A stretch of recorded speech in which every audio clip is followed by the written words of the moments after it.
Daniel chapter 5, now continuing some of what we saw in chapter 4 and closely related. So you remember chapter 4, Nebuchadnezzar, in his arrogance, God humbles him and he loses his mind. Eventually then, graciously, God restores him and he returns to the kingdom. Well, now we are much further into the future. Much time has passed. Nebuchadnezzar is gone.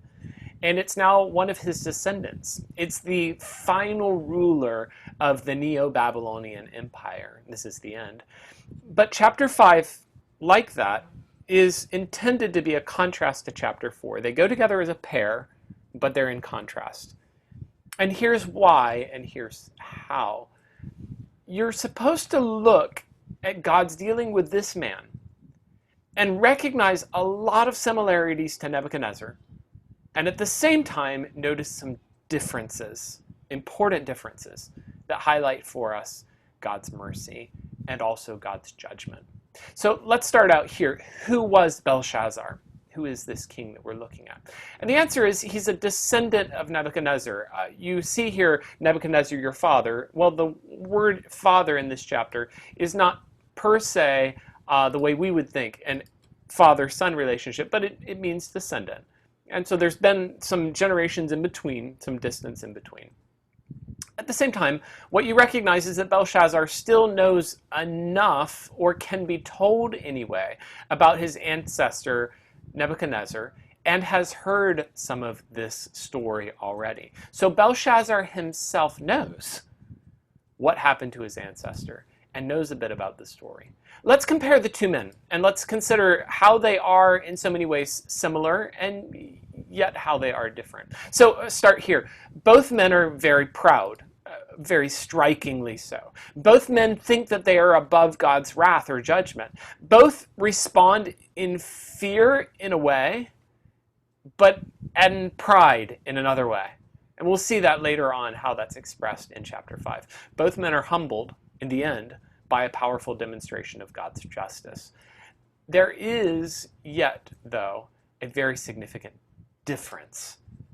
And the contrast is that between the two, the outcome is completely different.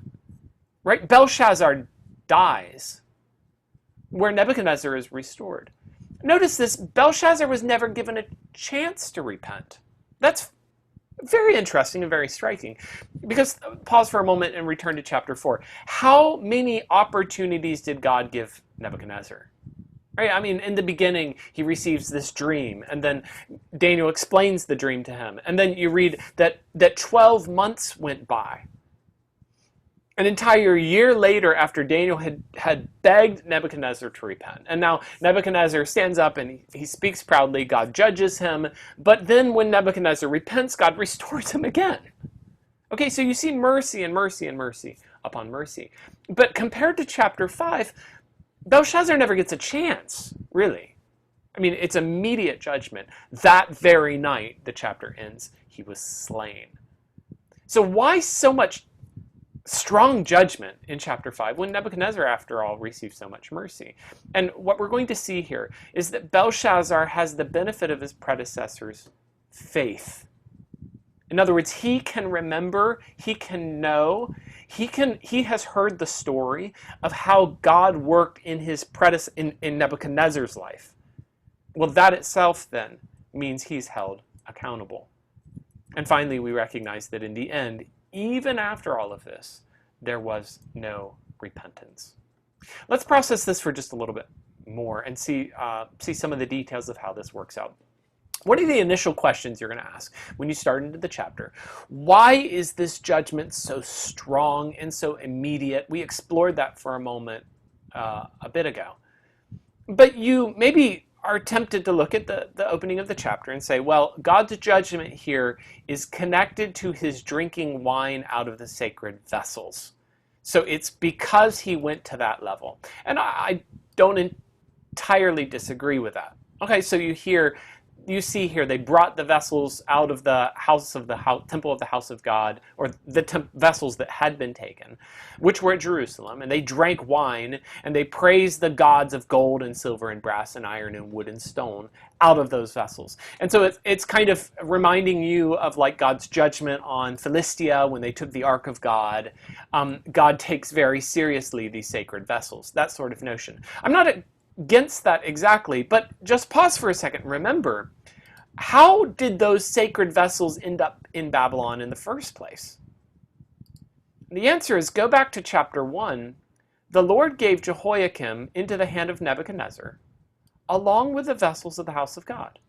Nebuchadnezzar carries them to the house of his God. Nebuchadnezzar put the sacred vessels, the things from the temple, into the treasure house of his God. That was Nebuchadnezzar. Nebuchadnezzar, the one who later received mercy. Nebuchadnezzar, the one who later was restored. Nebuchadnezzar, the one who wrote chapter 4 in praise of God. In other words, I'm not sure that it's enough of an explanation to say, just because they use those sacred vessels, that's why God is judging them. And here's maybe what might help us understand the context a bit more. At this time, this is not just a random evening in the life of Babylon. At this time, Babylon's decline has already been going on for a number of years. There's been a battle, and Babylon was conquered, and outside of the walls of Babylon. So the empire has been broken and broken and broken down until really all that's left is this city. And inside the city are the people, the king and those around him. And they have a kind of a security, or they really think they're okay. Babylon has some of the most secure gates that were known at the time. And they also had like provision of food. Interesting thing about the way the city was set up, there's a river coming into the city. And so the idea goes, well, look at us. We've got some of the thickest, best gates and walls. We've got a provision of food. We've got our own our own river. We've got water to last us. We're fine. We have nothing to worry about. And that's some of the assumption here. In fact, they are surrounded at the very moment by the people that would conquer them, the Medes and the Persians. So the city is, as you look at this image, the city is surrounded by another army, and yet inside, basically, Belshazzar's response is, don't care, we're going to be okay. And that's part of what's going on here in this party. This is not just a random party as though they were, I don't know, celebrating a holiday or something. He's holding this feast at the very time when he's surrounded by an army that has conquered everything else. And probably having the feast this way is his way of saying, don't be afraid. We will overcome. You have nothing to fear. In fact, not only am I not afraid, we'll throw a party. We're going to be fine. There's more. Part of the reason for bringing out the sacred vessels would be a bit of a reminder to say, look, remember all of the great exploits of Babylon? All the kingdoms we have conquered? You have nothing to fear. Trust me, we will be fine. Babylon has conquered in the past, we will conquer again. And when it comes to the level here of bringing out the golden vessels, drinking from them, and praising the gods of gold, silver, brass, iron, wood, and stone, you can see multiple other places in ancient literature and even in the book of Isaiah, places where an ancient king or an ancient general said something like, remember, we conquered the gods of that nation, and the gods of that nation were not strong enough for us. Our gods are stronger than the gods of that nation. Remember all the nations we have conquered, our gods delivered us then, they'll deliver us again. And the argument of that goes, when my people beat your people, it shows that my God is better than your God. And so the proof or the encouragement at this moment of insecurity is, just remember, we conquered Israel's God. We will endure and we will win again. They can't touch us. And it's in the context of that incredible arrogance that we read this story. Now, just so you know how the story unfolds, as then this army is surrounding, they receive a vision, or they look up and they see, it records for us, the writing of a man's hand on the plaster of the king's palace, something that's really amazing to me. This palace has been found. They went into the throne room of the palace, or excavated where the throne room was, and guess what? The wall was plastered. We don't have any way of saying which wall or anything like that, but in other words, they found the room, they found the place, it's a plastered wall. This is where some of these things took place. It's amazing. And when they receive that writing, they're looking up and they don't know what to think of it. There are different explanations given for why they wouldn't know. They probably would have understood the words. They probably could have read the writing. It seems that they're not sure what to think it means. And so the king cries aloud to bring in all of the soothsayers, the Chaldeans, all of the wise men of Babylon. It's another echo. You had this in chapter 2, you had this again in chapter 4. It just keeps on happening where there's some kind of vision, some kind of dream, and nobody knows how to interpret it. And so finally at the end, they bring in Daniel. And Daniel is going to interpret the dream. In fact, in order even to get Daniel there, it's as though everyone has forgotten about him. Verse 11, the queen mother, an older lady who's been there all the way back into these previous years, remembers there is a man. And in that man is the spirit of the holy gods. And in the days of thy father or thy predecessor, there was wisdom found in him. And so call that man, she says. And when Daniel comes, it's apparent that Belshazzar maybe has heard of him. Belshazzar comments something like, I have heard that you are that Daniel. In other words, the impression is he's heard of him, verse 14, but maybe not met him. And the read of that we get is that over time, where Daniel was an exalted, recognized, well-known person in the court of Nebuchadnezzar, over time he's been forgotten. Belshazzar makes the offer again. If you can interpret this vision, or this writing, then I will give you a great reward. You will be clothed with scarlet, you will have a chain of gold, you will be third ruler in the kingdom. Daniel's response, I'm not interested in your gifts, but I will interpret the writing to the king. Daniel starts out, though, not just giving the interpretation of the writing, and this is critical. Daniel starts out by recalling some history. And here's the history that you've got to recognize that is the key to unlocking the rest of the story. Daniel recalls the old days, the days of Nebuchadnezzar. In those old days, a kingdom, majesty, and glory and honor were given by God. God gives kingdoms. Remember that? Chapter 4. And for the majesty that God gave Nebuchadnezzar, all peoples, nations, and languages trembled. Nebuchadnezzar was great. Nebuchadnezzar was powerful. More powerful than you, Belshazzar, as a matter of fact. But, verse 20, when his heart was lifted up, he was deposed. He was driven, he lost his mind, till he knew that it's God who rules in the kingdom of men. It's God who gives the kingdoms to whoever he appoints. And here's the key verse. Here's kind of the stinger in Daniel's message, verse 22. But thou, his son, O Belshazzar, hast not humbled thine heart, though thou knew all of this. And the answer to my question earlier, so why is the punishment so harsh and so immediate? Why no extra chance? And the answer is, Belshazzar already had his chance. He knows about the history of his father. He knows the story. He knows that God humbled Nebuchadnezzar. He knows that Nebuchadnezzar repented. And even so, he will not humble his own heart. Even when it comes to this last day, he's surrounded. He still cannot find it in his heart to humble himself. The interpretation of the vision is just the words that were written, mene, mene, tekel, eparsin. And each one of these words are connected to the message. So mene, meaning numbered, well, your kingdom is numbered. I think of it something like the Lord knows the number of our days. And so when you get to the last day, if God knows you have this many thousand days, and so now you get to that number, this is it. you've come down to 0 days left. God has numbered your kingdom, and it's finished.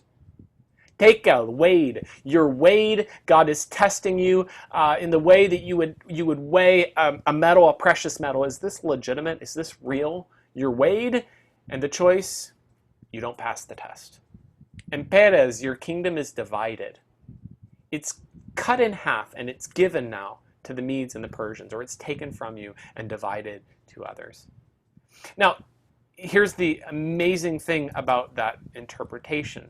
We're going to talk in just a moment to recognize that this fits into the broad theme that is the rest of the chapter. God gives the kingdom to whoever he wants.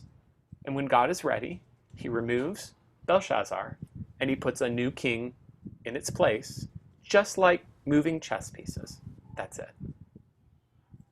But there's one more piece that's incredible about this interpretation and the response. Watch this. The kingdom is done. It's over. Your kingdom is gone. Not an offer of hope or here's one last chance. It's done. Watch verse 29. So Belshazzar commanded. They clothed Daniel with scarlet, put a gold chain around his neck, made a proclamation concerning him that he should be third ruler in the kingdom. The question you're supposed to ask when you read that, you're supposed to read this and go, what? Because what did Daniel just say? Your kingdom is done. God has judged you. It's over. No more kingdom, new administration, new nation, done, over, finished, done. Okay. Thank you for that interpretation. And I will make you third in the kingdom. Who wants to be third of a non-kingdom? Who wants to be given high position in a kingdom that's over? It's done. Did you listen? Did you hear what he just said? Right? Belshazzar, listen. God just said it's over, done. Okay, all right. You can be third in the kingdom. What? And the drama of the chapter highlights this. That night was Belshazzar, the king of the Chaldeans, slain. This is a dead man. In fact, you should know a little bit about the history, and the history of it highlights the drama of the story even more. So, as I said earlier, this is a city with a great wall. It's surrounded by this army, but how can the army get in? I mean, it's one of the thickest walls in the ancient world. What do you do? How can they possibly get in? And so that's part of the security that Belshazzar thinks he has. How then can this city be destroyed in one night? I mean, typically with walls that big, they just have to sit outside the wall until everyone inside gets hungry. But you'll get old doing that. This city is too well defended. And what happened here, there are more details that are fascinating, but a person who had been betrayed by Belshazzar in the past, a Babylonian, knew a few secrets. He came out, he talked to the army, and they worked out a plan. They actually turned the water of this river, they diverted it, changed the course of the river, turned the water off in a new direction. No one would have thought this could be done. And when then the water level falls, the army goes right underneath the walls in the bed of the river, what had been the river before, walks right in, and they come out of the river right in the center of the city at the palace. They go straight in. Very few people died that night. It was actually almost a bloodless victory. They came in, they killed Belshazzar, took over the kingdom, new administration, everything changes. And that highlights the point we were making. God removes kings and God sets up kings. What that looks like, one king dies, another king takes his place, let's move on. This is the power of God. Who he wants to be king is king. A few considerations here to finish out or to summarize the chapter. Number one, just to recognize the life of pride is dangerous. I mean, we saw that in chapter 4, right? We saw that God takes Nebuchadnezzar and humbles him because of his pride. But even more so here, in this case, is an illustration of another end of pride, and that is total destruction. In fact, it goes further, and I would want to emphasize here the seriousness of having received grace. So Nebuchadnezzar maybe exalted in pride, yes, received revelation, yes, but a difference. Belshazzar had heard so much more, and knowing the story of how God worked with his father or his predecessor, his ancestor, and still being rebellious, that's what makes it so dark. And that's why Belshazzar is destroyed. Don't take for granted the rich truth you've been given. It holds you accountable. And finally, let's recognize that in this chapter, seeing this whole changeover, one kingdom falls and another kingdom comes in its place. We're seeing the illustration of the entire book of Daniel. God is the one in charge of the kingdoms of the earth. When he's finished with one ruler, that ruler is gone, and in his place, he institutes a new one. History moves on. God is still the king. God is still the Lord of history.